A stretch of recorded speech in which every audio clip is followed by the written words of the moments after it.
कुठलेही धक्के आता यापुढे लागू नयेत ही जी अपेक्षा आहे ती आम्ही पूर्ण करू.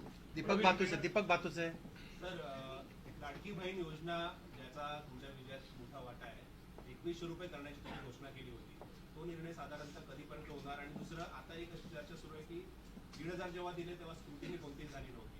आता 2100 देताना स्क्रुटिनी होणार अशी चर्चा आहे, त्या संदर्भात वस्तुस्थिती काय आहे? असं आहे की पहिल्यांदा तर ही योजना आम्ही सुरूच ठेवणार आहोत आणि 2100 देखील आम्ही देणार आहोत.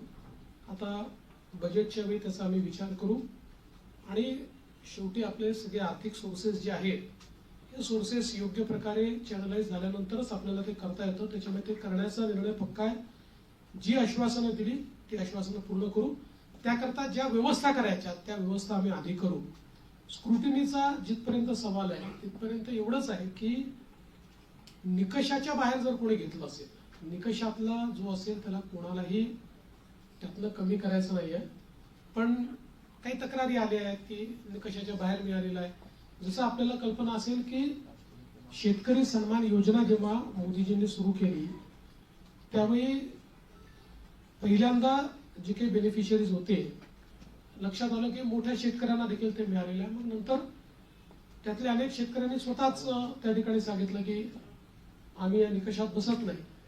मला असं वाटतं त्यानंतर ती स्थिर झाली. अशाच प्रकारे जर ऍपरंटली या योजनेमध्ये काही ज्यांना आपण निकष ठरवलेले आहेत त्या निकषाच्या बाहेरच्या आमच्या बहिणी मिळाल्या तर त्याचा पुनर्विचार होईल. पण सरसकट काही पुनर्विचार वगैरे करण्याचा विषय नाही. अभय देशपांडे. ताज्या बातम्यांसाठी बेल आयकॉन दाबून चॅनलला सबस्क्राईब करा. धन्यवाद.